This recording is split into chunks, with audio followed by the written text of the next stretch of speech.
Hi guys, welcome to the Coaches Room. This is episode 7. We're back after the bank holiday break. Today we're back with a special episode for everyone. Today we're doing a host special. So myself, Harry, and James, we're going to run through a few questions that our guests have sent in, and we're going to give our opinion on them. So let's jump in straight away, shall we? First question is from KC101 Coaching. How did you get into coaching, and what are your goals for the future? Mid or long term. So, James, do you want to start with that? How did I start? I've actually been, I don't know if you've seen on my Facebook, but we've actually been doing quite a bit on this for my football club, like talking about getting to know the coaches and stuff like that. So I got my level 1 in 2016, and before that I did a little bit like within my school, did the year 7 and 8 football team and kind of got a feel for it just because I wanted to see what it was like, because I've never played at a high level or anything, so I didn't anticipate on playing too much longer. And then one of my friends approached us and asked if I would help him out with like a weekly session. And from then on, not long after that, I think I got my level 1 coaching qualification. Later, I started my level 2, which I haven't yet been sorted to finish, but so about 2016 I started. That's how I got into it. Yeah. Would you say that you've kind of, obviously when you first went in and did that initial coaching session, was that kind of your first kind of thought that I actually enjoy this, or I might be quite good at this, why don't I do a qualification? Or was it a case of, giving it a bit more time and finding out, over a bit more time? Quite interesting, because I had already done a bit of coaching. I've got a younger cousin who's a goalkeeper, and kind of started him by just blasting footballs at him in the garden to make him save the ball, pretty much. Yeah. But then when I was asked by one of my teachers, because I had quite a good relationship, and he knew I'd be up for it pretty much. So during that first session, I was I would have been about 13, 14, I think, coaching a team of year 7s and 8s. So they weren't too different in terms of age from me. They were like, I can't do the maths in my head, but 5 or 6 years younger, and I had a really good team. So I think it kind of set us off thinking, this is quite easy, this. They were all players who played for the county, for the top team. So it kind of like was going in, not having to do too much in terms of training them, just getting them like used to playing with each other. Yeah. And then we were winning games, winning tournaments and stuff like that. And I kind of thought, I tell you what, I've got a knack for this. And then when I got into weekly sessions, like not too long after, we called it a tot session. So it was like 3, 4, 5-year-olds who had never played before, kind of brought us back down. And then ever since then, I've kind of stuck within that kind of age group, the foundation phase. Yeah. Harry, I'm actually quite interested. Obviously we're all quite close. We work with each other for a lot of the summer, and we stay in contact with a lot during the year. But kind of, how did you kind of get into Spanish coach, living over there and getting involved in coaching over there? Did that come around? Did you move to Spain with an idea that you were going to coach, or I knew you moved quite young?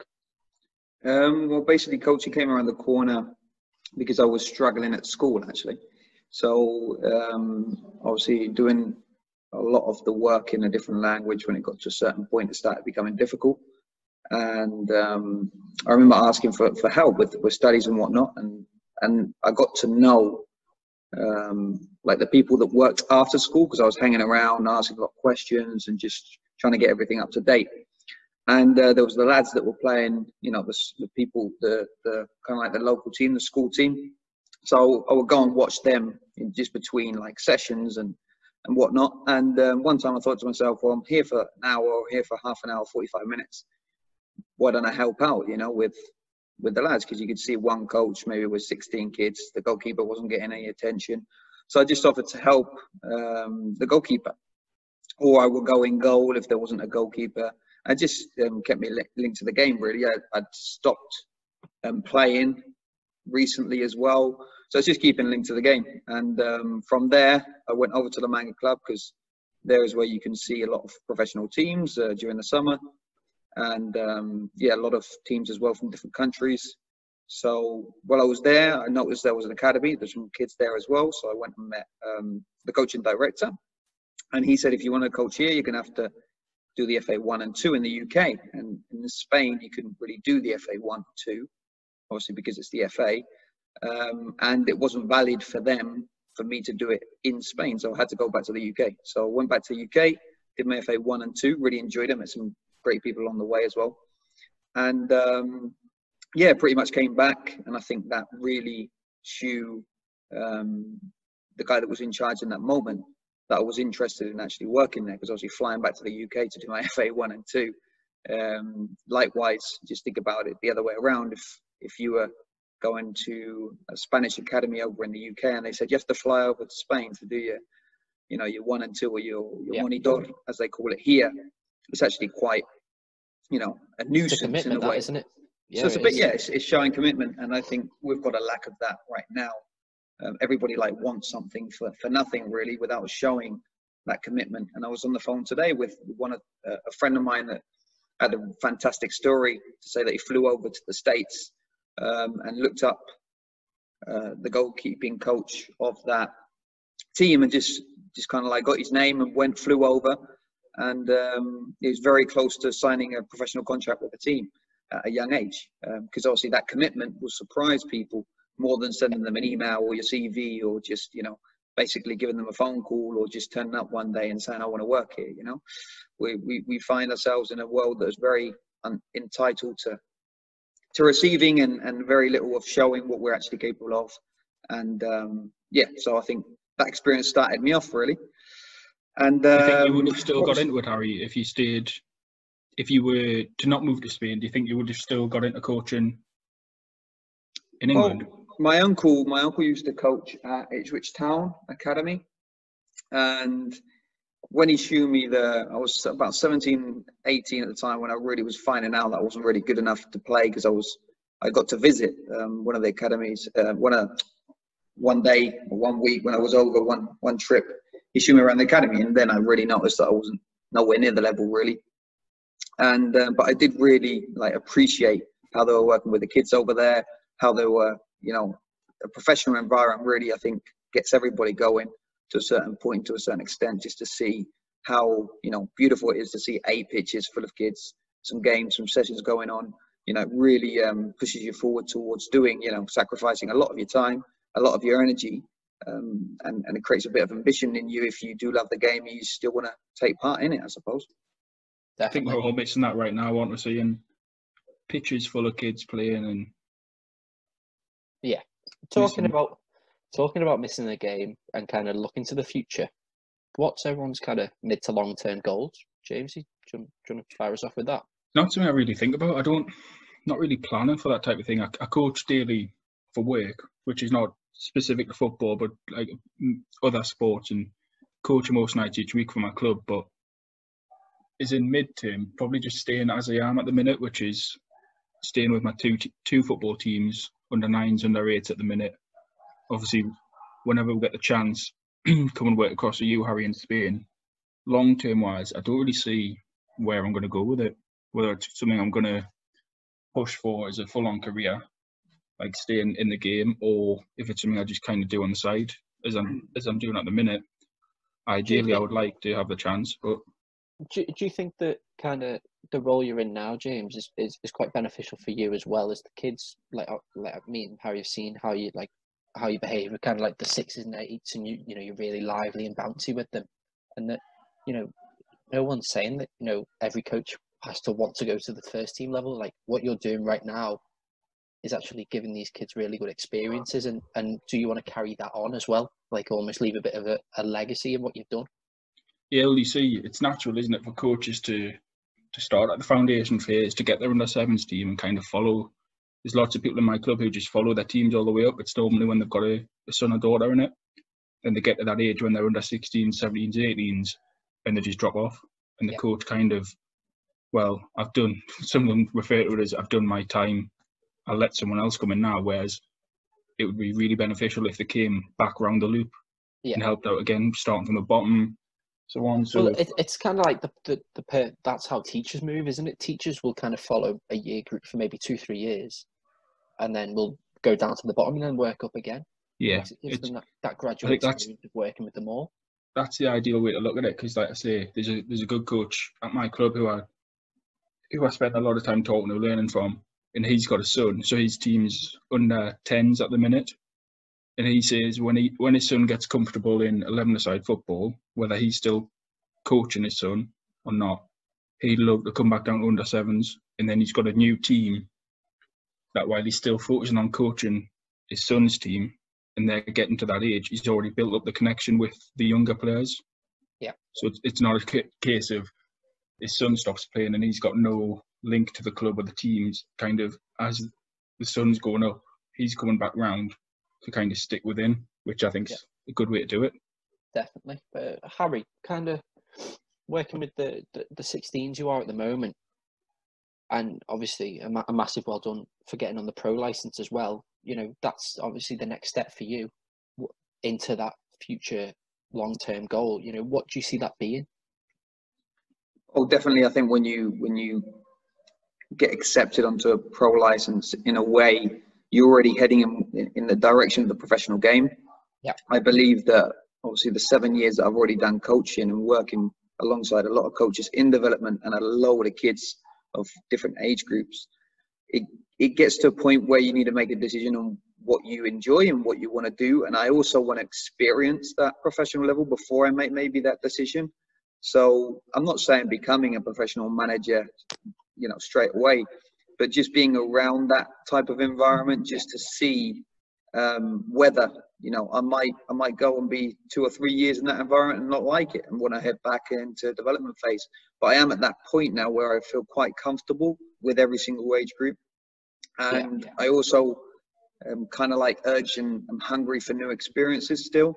And I'm not too bothered about travel. I'm not too bothered about, you know, certain things, which when you get to an age that you're 35 or maybe that you're 40, people like are more comfortable and they want something close to their home, and then they make decisions based on their experience they've had for the first 15 years.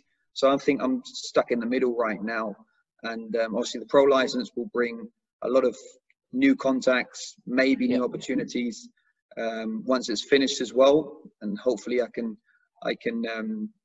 get to the end of it and become a pro license coach. And along the way, I'm sure I'm going to learn a lot of things about the professional game, which will be able to trigger and kind of like feed that hunger that I've got now after, you know, running through all these different age groups in the development phase, which is fantastic. And I really encourage all coaches to do, you know, just go through all the age groups. I mean, I was posting about it the other day, how fascinating it is to be able to adapt from the ages of 3 to the ages of 18 and be kind of like a different person. It's a massive skill, that. It's a massive skill. In each one of those age group, and try and become what's necessary for that age group during that period of time, and then being able to switch and go to a different age group and still be what they need in the next hour and a half, and come back the next day with new objectives, with a new smile, with new energy, you know. And being able to do that, I think there's a lot of coaches out there that need to value themselves, because just like James and yourself that work with these young kids, it's a real challenge. You know, it's a real challenge. I mean, parents can't deal with them at home. And, you know, during that hour and a half or during the 2 hours or 3 hours they are with you a week, I know for a fact that with you two, you know, they're enjoying themselves. 1, 2, they're learning. 3, they're doing things that they love.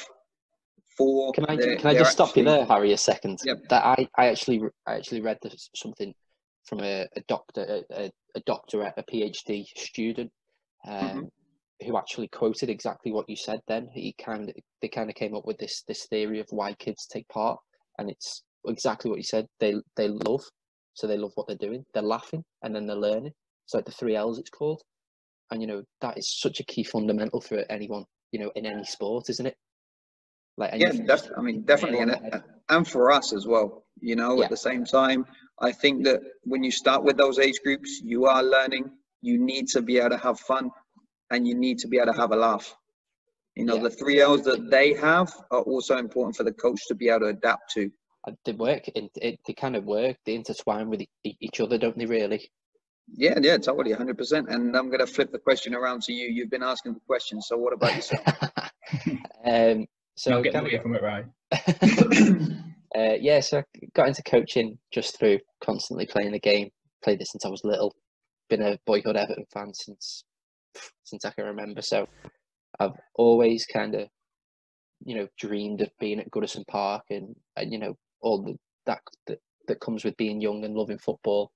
And then as I got older, I kind of recognised that I was a bit of a leader on the pitch, even if it was just like, telling people where they can be or where they need to be, or pulling someone over and saying, like if he goes on the inside, you can make a tackle, or you show him on the outside. And weirdly enough, my mum, who's a teacher, kind of after one game, she kind of said to me, I think you make a great coach. And I didn't really understand why at the time. So I went on my courses, and it turns out I absolutely love it. That like I love doing what I do. I love that I'm able to contribute in a game that I love, and kind of help people have as fun experiences as kind of I did, really, and hopefully it takes them onto the next stage, and the next coach can help kind of nourish that as well. But I think a lot of people are similar to that, Ryan. That they were the captains on the pitch, they were the leaders on the pitch and stuff like that. But still got to recognise it's a different skill being a communicator on the pitch to then being the one on the side of it, isn't it? Oh, It's massively.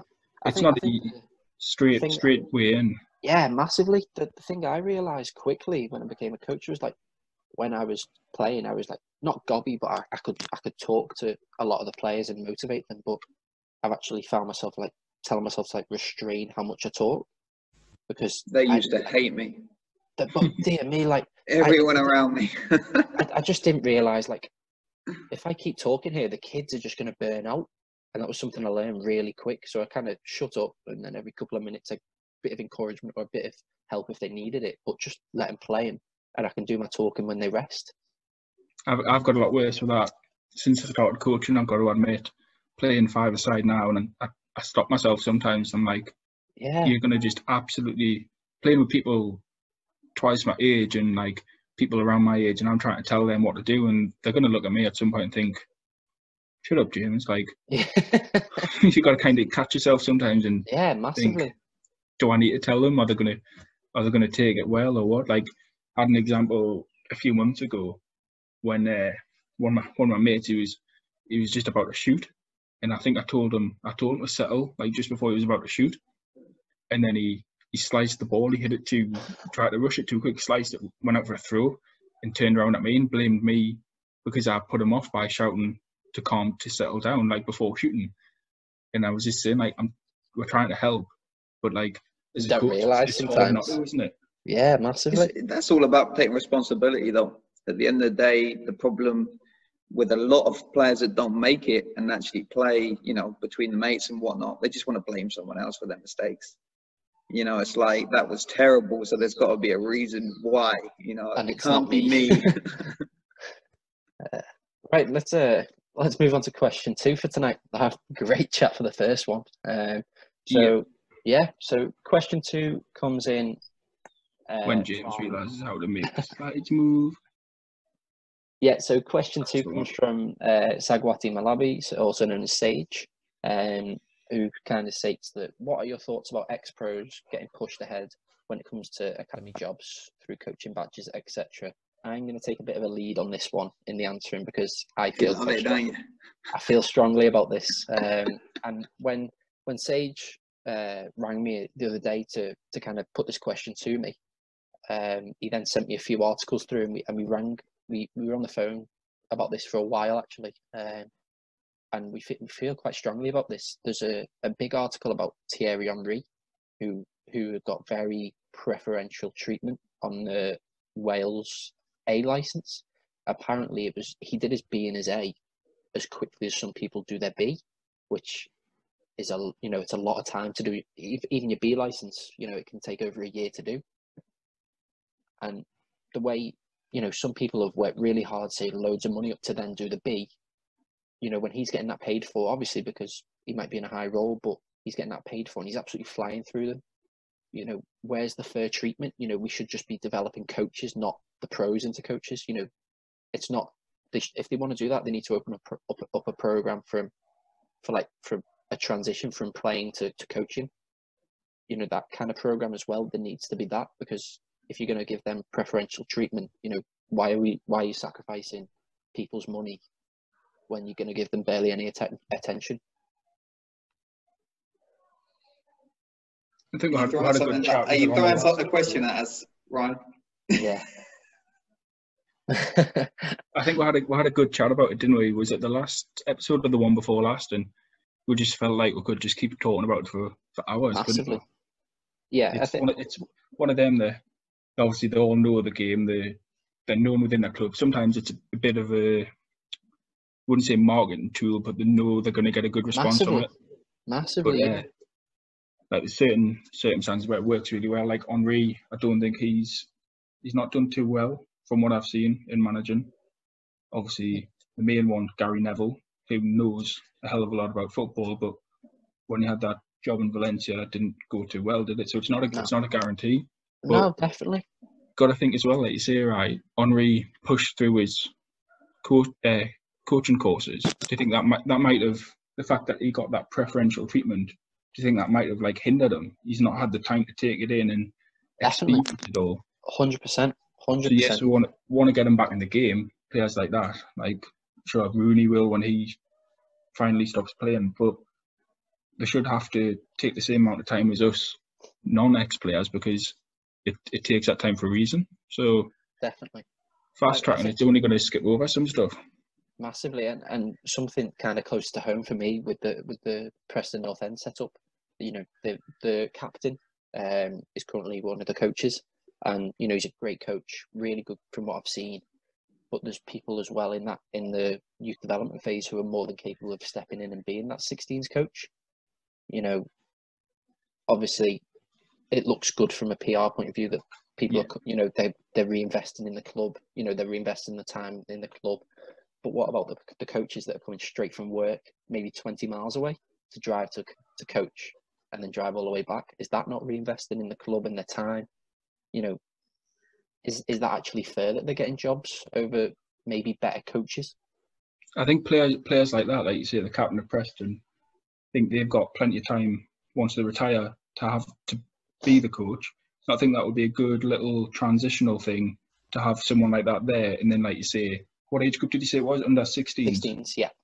So then have a young, not necessarily young, but an up-and-coming coach who's just coming into it kind of to work off him. As his number two. Yeah, and then the amount of stuff you'd learn from that would be, and then it'd be massive. He can step back and say, right, you're going to lead the team today, and then I'm here to support you, type of thing. And then, right, that person's, they feel comfortable now to take their own team on or move into a different side of the game, but and then the next one comes through. Is that where egos start to get in the way, though? Would an ego, maybe a big name captain? I'm not saying that the captain is, but for example, if he was, would he ever give the young coach the opportunity, or would he say, no, it's my team, I have a big role here, I can kind of do what I want? You need that buy-in first, wouldn't you? You need them to buy into the process, like being a long-term thing. Kind of recognise, and like I say, you'll have your time once your playing career's over. So we kind of, as captain, would love you to be able to help push the coaches, not just the players. Yeah. But I think there's some, like you say, there's some instances where it could really backfire. You'd need that. Yeah. Set your expectations early, and if they're not buying into it, then don't be afraid of, I don't know, taking another step to it. Because if it's not going to help the coaches, then bit of a waste. Can I ask? It might sound a very simple question, but looking at the coaching badges, kind of end of that question, should they do their level 1 and 2, or you know, as it's known in this country, that they go straight onto their big, you know, because they've got the playing experience and they meet the criteria. But should they do their 1 and 2, even if it maybe is all built into one workshop over a weekend, to get a grasp of, you know, because if you turn around to half the players in the Premier League, half the players, and you said, go on, tell me what's coaching. You know, we still couldn't answer that as players, could they? I think it would be a good idea to maybe if they produce their own thing for ex-players, kind of ex-players from the professional game can come in and do, like you say, the level 1, level 2 over, say, a month, for example. And then it's kind of tailored towards them, what they already know. Almost like a transitional program. Yeah, so there's no need to put, like, we were talking about Thierry Henry, no need to put him in a room full of people who their sons just got into the game kind of thing. I think if they made a tailored approach to those people, and then they said, this is how we'd coach it at level 1, level 2. But almost like a bit of a crash course for them. Yeah, but kind of tailored to them. So it's not as dumbed down as the level 1 would be, but it's kind of implementing the values of level 1 to them at their level, because they're going to pick it up easily. So, but I think it's important to touch on. Do you agree that they should, looking at the other end of the spectrum now with professional matches and the professional spectrum, do you think that they're more deserved of a first team job over someone who's come through the ranks? Look at kind of Darren Moore. Obviously, he had a bit of a playing career, but wasn't very well known for it. Whereas you maybe look at Gary Neville, who's just immediately been snapped up by Valencia. You know, is it actually fair that they get the job over someone who's maybe understood the club core values all the way through their career and is able to implement them straight away, or is it unfair, or is it fair to bring someone in and get them to learn it and maybe struggle like Neville? Good question. I'm waiting to see if Harry jumps in, because I think he's got something stored. He's waiting. Well, the thing is with this question, it's all about perspective. At the end of the day, we could say, you know, fine, that's just the way things are. I mean, there's a lot of things wrong in the world, and are you gonna use that as an excuse, or are you gonna try and do something about it? Well, yeah, and but we can debate about this, but we're not going to change anything by debating about it. So, to a certain extent, I don't know how the professional networking works to a degree, and if players get ex-pros players get pushed ahead of academy coaches, it means obviously that academy coach they believe is going to bring a benefit, and maybe that happening pushes you out and into another environment that can help you.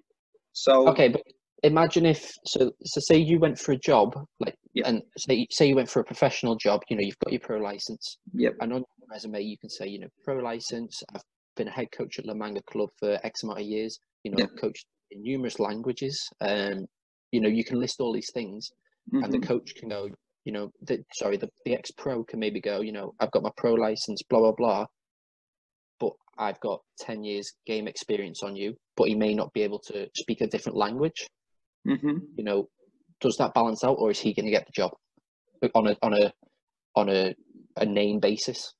Well, it's how you value yourself as well. Meaning, I would feel like they're losing out. You know, and it's my time to move on. You know, things happen. It's your approach and your mindset. You can blame, you know, this, that, and whatever. But at the end of the day, it's not up to you. It's out of your control. So things that are out of your control, the more we worry about them, at the end of the day, it's just time wasted that we could be inverting to then turn the whole thing around. At the end of the day, how many coaches in the professional game have we seen that have come from non-playing backgrounds? A few, and how have they done? Pretty well. So why don't we put them up against the coaches that are pros? But you can't right now because there's not enough of us in the game. But in Germany, there is beginning we are starting. You know, and if Nagelsmann, for example, who did have a playing career but had an injury in his knee, we don't know exactly until it happens. Like Mourinho is a one-off. We haven't got enough of those coaches. And if we are capable of doing it, we need to win things, and we need to do it with maybe teams that don't have the best players, and we need to find a way of demonstrating that we can do it. Now, complaining about we didn't get the job is not gonna help us get there. And, you know, at the end of the day, it's out of our control. So, yes, it's a nuisance. Yes, and it might not be fair, but what is fair? You know, what can we determine being fair nowadays? The whole world in different job positions, it doesn't matter if you're always good at something. It's about what the person who's making that decision wants. Well, let's take it then that someone's going for a manager role in a big company. Mm-hmm. They've got the same resume, okay, Mm-hmm. and then you've never met these people when they turn up for the interview. One's a male, one's a female, okay, Mm-hmm. and the male gets the job, okay. But that, if we were to flip that on its head into football, and let's say that they're exactly the same on paper, the resumes are the same, but he's got 10 years of football playing experience, is that fair? Well, he's made it to the professional game. He's made it to the professional game. He's had 10 years there. That probably puts something above the fact that you haven't been in the professional environment. It depends what the job is as well. Are we talking about managing a professional team? You need to know about the professional game. You need to know about networking. You need to have contacts. You need to, it might be easier to bring players in the professional game if somebody who's being the manager. If we're talking about an academy, then, to a certain point, how much do we value being a part of academy important? With a grassroots club, you can do so much. Why do you want to go to a place where you're probably going to be playing against other teams that you're probably better than by nature? So it won't require you doing much coaching. So you can't really evaluate how good a coach you are when you've probably got the best teams in the whole county.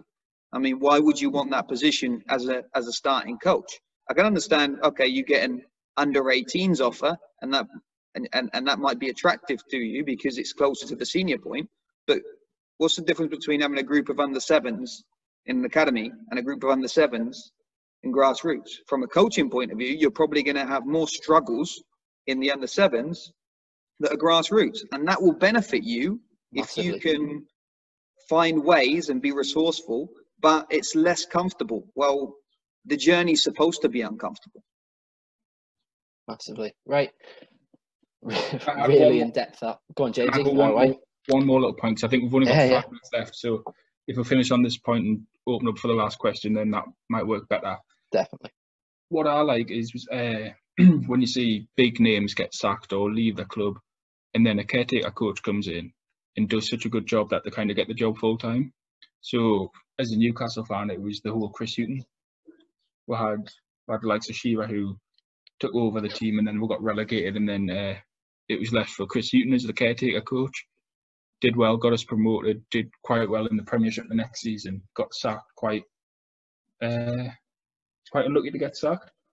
And then he's been in jobs at Norwich and Brighton since then. I think he's done all right. He's been sacked from both, but still, kind of those who work their way up and don't want to just get fast-tracked straight at the top. They kind of want to work their way up the club. So go from like you're saying, under 18s coach to a caretaker, to a assistant, to then becoming the real deal when they're ready. Players like that coaches like that who, Chris Hughton was the Newcastle manager. I had no idea he used to play. And then it's not until that you realise, actually, he used to play for Tottenham. He's quite well known back in the day, but he's more known for his managerial reputation, isn't he? He's not one of them who just comes in and it's like, oh, yeah, we've appointed this ex-player. Yeah. Blah, blah, blah, let us say the marketing tool for it. But it's kind of like he goes under the radar kind of thing, like promotion from within. Something like that I like. Really good. Right. Let's one last point to add about that topic is being a player and being a coach are two different jobs. One is managing, almost being a psychologist, managing a group of people. And one is receiving a ball and trying to put it in the net and stopping the other ones from trying to do the same thing. It's quite different, the approach between the two. And if we go into coaching kids, it's even further away. So should ex-pros then get pushed ahead because they've done the kicking side of things? Do they know the psychological side? It obviously isn't. I mean, it makes no sense for it to be should, but it is. So what are we going to do about it? Are we going to keep complaining about it? Are we going to take action and, go and riot in front of the FA? What are we going to do about it? Because all we're doing is chatting about it and debating about it. But at the end of the day, there's no action being taken. And when there's no action being taken, I don't believe anybody has the right to complain about stuff. It's always going to be the elephant in the room, isn't it? Like, Yeah. I totally get what you're saying, Harry, because say you're going for an interview for a top managerial job and you stood next to someone like Wayne Rooney, who's played for however many years across all the countries and stuff like that. Yes, you might be better on paper, but then you stood next to Wayne Rooney. It's kind of like, you don't want to then go in with the attitude of, oh, well, I'm not going to get picked, so why try? You've got to kind of still put your point I've got to forward. demonstrate in my 2 minutes that I'm better than his 10 years of playing. Exactly. Should it then that's be the way sometimes. Should it then that everyone, when they go in for that job, is treated equally? That the name doesn't matter? They should. Well, no, I'm not going to say that. I was going to say they shouldn't be given the name. It should be like a anonymous type of thing. Get what you mean. A lot of it is put on pressure. A lot of it is put on the time and the pressure from the clubs. You know, you don't make great decisions when you're under a lot of pressure. What are the circumstances? How much money are we talking about? Are we talking about the professional game? You know, if we're talking about professional game, you're going to probably go for someone that's been in the professional game. If you're into an emotional decision, you know, between Wayne Rooney and the coach that is coached in Spain, you know, you're going to go for Wayne Rooney if we're talking that we're trying to avoid relegation, because I've got a backup for his name. You know, I've got a way out. I didn't go well. You know, I trusted Wayne Rooney for his reputation as a player, and then he can almost put the blame on him, which is a bit sad. But that's what people are looking at, just for a backup, you know? It's not like I really invested and I really was, you know, a bit ruthless with my decision and I really believed in this guy. And I made a mistake and I was wrong. You know, not many people aren't kind of willing to accept it, are they? No. Anyway, let's call it there for a quick tea break, and then we'll be back after the break to head up the final question. Awesome. See you soon. Okay, welcome back to the coach's room. Just had our quick little tea break, and we're going to move on to the last question. So the question's from Trenchard Coach, which we know as Jack, who states, do you think there is now so much information available for coaches that there is a risk of overcomplicating coaching and as a result losing focus on the player? Harry, in one word. Yes. Definitely. Well, I'm not sure. This is the thing. I mean, I've been reading a lot lately, but there's one book in particular, which is by Jim Quick. You've probably seen it on social media. It's called Limitless. So I bought the book. And what it really says at the beginning, what it really focuses on, is we're getting to a point where we're searching for all this information and we're not actually letting our brains think for themselves, and we're just lacking creativity as well at the same time, and we're lacking humanity. And I think this is to do with, you know, everything that we're asking now, instead of even thinking, we got to Google and type it in, you know, without even questioning. We believe a tweet that somebody said or an article that somebody's uploaded on social media, and it's really we're losing our identity at the same time, you know, because, you know, there's so much of a mixture of opinions and they've all got like quite good arguments. So it's getting to a point where I think we need to come away from the devices for a few minutes before we actually like answer or believe or even like take on any information that we actually perceive. And then when we're doing a drill or when we're doing any coaching session, I think that, you know, at the end of the day, they didn't have all this information before, and players like Mbappe, Messi, Ronaldo came through the system, you know, and they didn't have internet or the capability of all this different information and content. So really think to yourself that, is it really necessary to become a great manager? Is it really necessary for players to become professional players? Is it necessary for all this information? It hasn't been, so why is it now?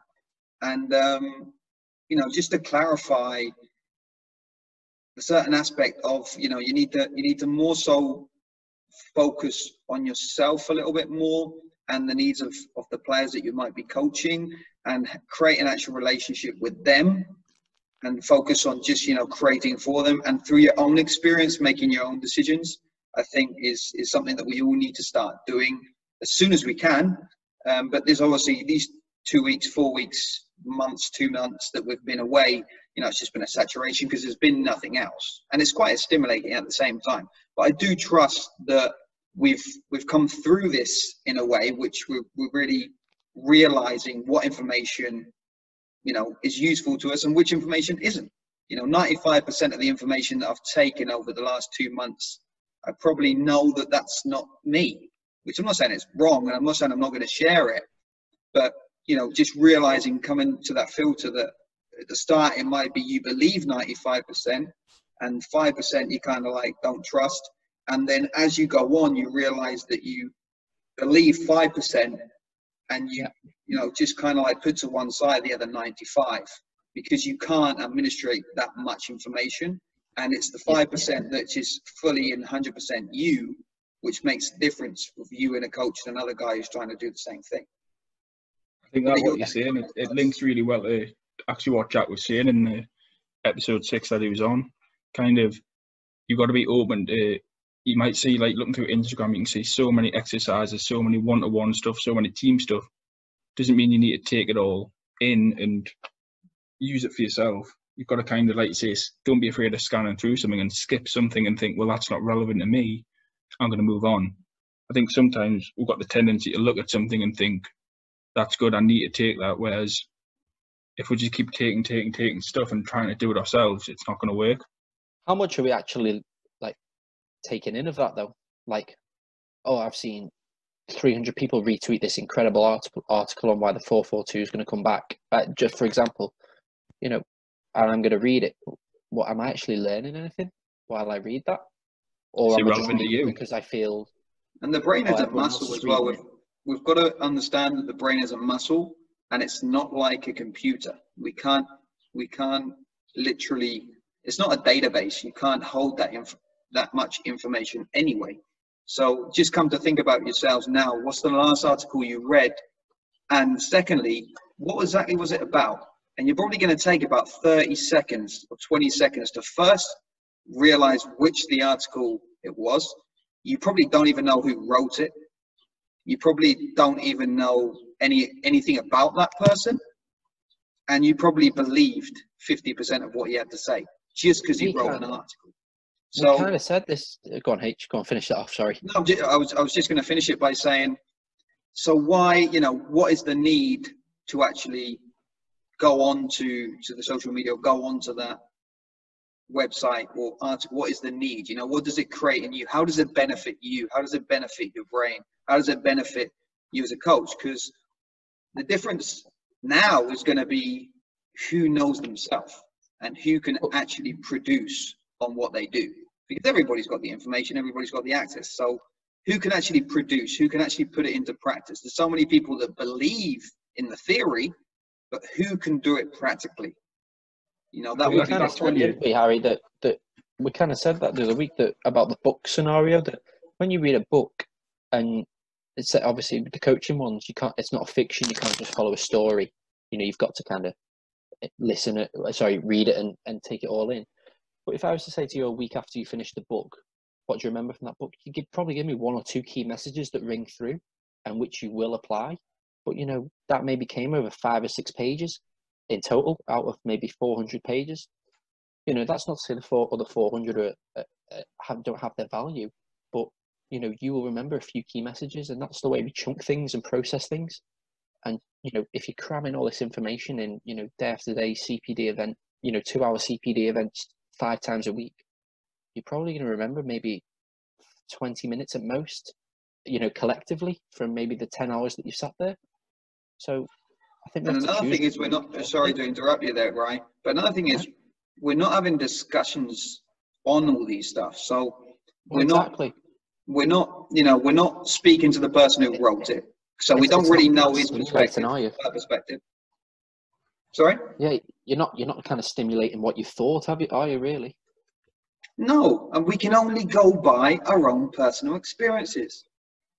You know, we can only put ourselves in the position and learn through what we've experienced. That's it, full stop. You know, and we can theoretically think we're doing something in a way, but then somebody could come in and say, hang on a minute, mate, this is happening. And you're like, nah, I do it like this, like I read. No, mate, that's not how you do it. That's probably what you should try and do. but how you're doing it is completely different.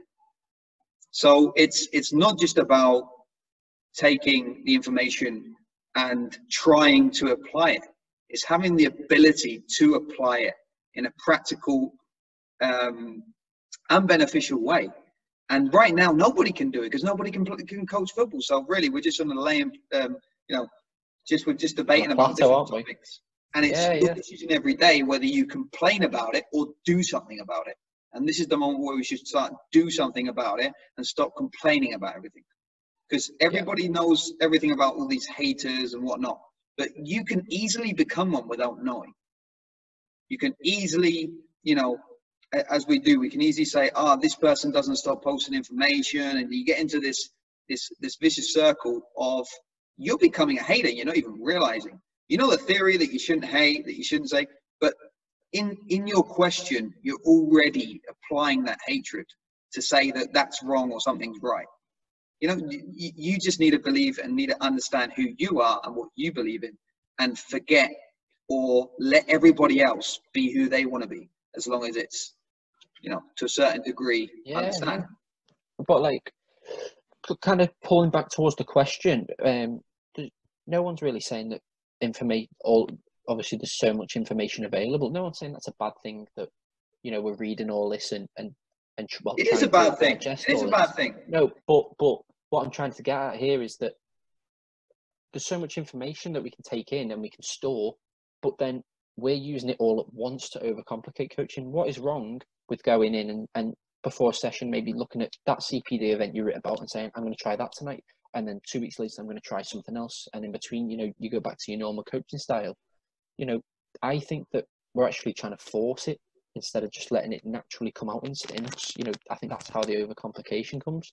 I'm gonna state need our own plan. We need our own plan, and then how does that work into our plan? Because, like you say, exactly. If you're watching CPD stuff and you think I'll take that, it's not going to flow. I'd rather personally. Yes, some of the CPD events have some of the best exercises, but then you've got to find the time that's right with your team. You might take, all right, that's how we coached it. That's how we did an intervention with one player at a time. I'll take that into what I want to do with my team type thing. Yeah. So yeah, definitely. They might be doing a pass and playing from the back type thing, but within my kind of plan with my team, I want to work on finishing, for example. So I'm not going to just flip it and change it completely differently because of this CPD, but I'm going to take little snippets can I take? It. Yeah. And going back to the whole question, it's like you've got to have that relevancy. So exactly, yes. If you read an article or watch something online, you've got to relay it within your own environment. So I think that's what you're saying about was it a book that you're reading or an article about the 4-4-2 coming back? That won't be relevant as much to you as a whole because you're coaching pre-academy, Ryan. So exactly. And I'm going to make a statement now about. I'm just going to, sorry to interrupt, but I'm going to forget if not. I'm just going to quickly make a statement about, when I started, this is an experience I always kind of build off of. When I started at La Manga, I remember that we used to go down to the pitch. I mean, we do it similarly now, We used to go down the pitch, and I was shy to really ask, I'll be honest. And it would just be like, right, you're doing this, you're doing that. You've got half an hour to set up. And at the beginning, I thought, wow, this is nuts. I want to plan the night before. I want to feel comfortable. I want to get onto the pitch and know what I'm doing and have everything written down on a piece of paper. But what I didn't realize is what this produced in the long term was a crazy ability to improvise, adapt, and set something up and have the ability to see something and relate it directly to a drill, and having the ability to, in 30 seconds, 1 minute, I remember doing it with James. He would have a goalkeeping session and I would use what he has set up to create my own drill in literally under a few minutes, just as a progression. It's a superhero ability that you've got, Harry, of just seeing there's 3 mannequins, there's 2 poles, there's some hurdles, and then just thinking, right, this is how I can do it, kind of thing. And it's kind of good for me and Ryan, although some could take it as, oh, well, it's not good enough what I'm doing. but then your challenging of our ideas kind of pushes the next level kind of thing, if that makes sense. Well, I can kind of vouch for that massively, Harry, that, what you said there, because, there was days in La Manga where I set myself kind of, I maybe came onto the pitch knowing that we were doing dribbling or, we were doing a finishing day, but I hadn't thoroughly thought, I'm going to do a shooting circuit or I'm going to do, finishing inside the box. And I kind of went with my gut and then followed it with what flowed with the session and what seemed to be working for the kids and what equipment did I have. And my younger brother, who's playing football quite frequently, to a good standard, he came out the other day when we were just kind of chilling in our house and said, "Come on, we're training in 10 minutes." To me, and it was like great. So I got 4 cones. I think I had in my room. We've got loads of equipment in the garage, but I got my 4 cones in my room and a football, and we went outside. And I just thought, let's see what I can do for an hour with 4 cones and a ball. And the things I came up with were just like so relatable to him, but so beneficial as well. Like the intensity, that a lot of it comes down to you as a coach. Remember last week, I think sorry, it was James. kind of, What like, sorry to butt in there. Like one famous kind of phrase is that a builder doesn't blame his tools. They're there at your expense. If you didn't have any cones, you'd find something else to do. You don't blame, I don't have cones. It's right, I have a ball instead. You find a way around it. Yeah. Sorry, Ryan, I thought you were done there when I was going to jump. Just okay. Linking it back quite nicely was, I think it was Kev who we had for the first question, posted on his Instagram last week, I think, about what you've learned from lockdown. And I think it was another one who we haven't managed to answer, but we've got a question stored of Aaron, who does lots of one-to-one work. Yeah. And he said about that's what he's learned, how much you can do with such minimal equipment. Yeah. You can have 1 cone, 1 ball, and there's so much you can do. Remember, football, the only thing that you need for football, in theory, is a ball. Yeah. You can use anything for a goal. You can use anything for a goal. 2 bottles, 2 jumpers. Look at when you were younger, you used to play football, with jumpers. Flip-flops. You don't need much. You don't need anything apart from a ball. It could be a tennis ball, could be a baseball. Yeah. Something. It might be a drinks bottle, for example. Something that you can kick. It's not hard. Yeah. But I think that rounds us off quite nicely there. I think we could. Like I say this most weeks, we could go on for ages, couldn't we? I think we really enjoy this as a group. Any last thoughts before we kind of run off? Yeah, I was going to finish my experience, which was obviously that one putting me in that tough situation, difficult scenario where I had to come up with, a 1-to-1 session with a 3-year-old or 4-year-old, and I had 30 minutes to come up with the ideas, and then I would jump to the next session and have pretty much 15 minutes between one session and the other to come up with an hour and a half. And they probably weren't great, the sessions at the beginning, but I had going through that difficult experience, I realized I could just create a drill from nothing. And what's happened, I've realized now by doing sometimes where I take static images and animate them and whatnot, taking drills and animating them, or just adapting a drill for somewhere else, I'm losing that capability, or it takes me longer to come up with a new idea. So I'm like, scrap that. No, I need to push my brain. I mean, the brain doesn't want to work. And now we're so comfortable around our houses, it doesn't want to work at all. It's always looking for an excuse. You sat down on a laptop. Oh, do you want a coffee? It's sat down on your laptop. Oh, you're getting a bit hungry. You sat down on a laptop. You need a pee. It's just anything to stop you from doing what you're supposed to be doing. So having the capability of saying, no, I'm going 1 hour flat out and I'm going to do this, and it doesn't know how long it takes me, but this is what I'm going to focus on. And having the capability of going for that hour, focusing on one thing, that concentration level that we talk about with kids that is very, very low. Think about what it is for an adult now. The capacity of listening to a human being that sat in front of you and is having a conversation with you is low. People drift off. You're having a conversation with them and they're suddenly looking in a different direction. And we need to snap back and try and make our brains work a little bit harder, because, we have got a brain more than any other animal that's out there. And what we're doing is each time we're using it less.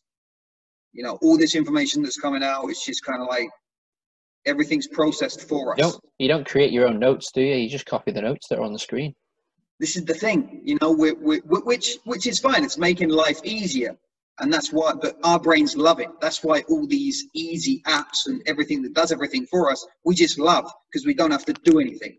But there's certain areas where you need to make yourself differential to the guy that's next to you. We were talking about that before in the questions. Yeah. And if you can only do what the person does next to you, you will not be able to get anything. You know, you won't be able to get anything more than him. You know, it's almost like I'm entitled to things coming to me, but I'm no different to the guy that's doing it next to me. You know, what makes me different? That's why I'm not too bothered about people when they copy what something that I do. It doesn't bother me, because what makes me different is I'll create the next thing. Because I'm focused on creating and you're focusing on copying. And when you're bored of copying, which we do get bored, we just get bored with it. You know, because obviously you don't feel value it. You don't even value yourself. You're copying someone else's work. If you adapt it, fine. You do a little bit of a remix.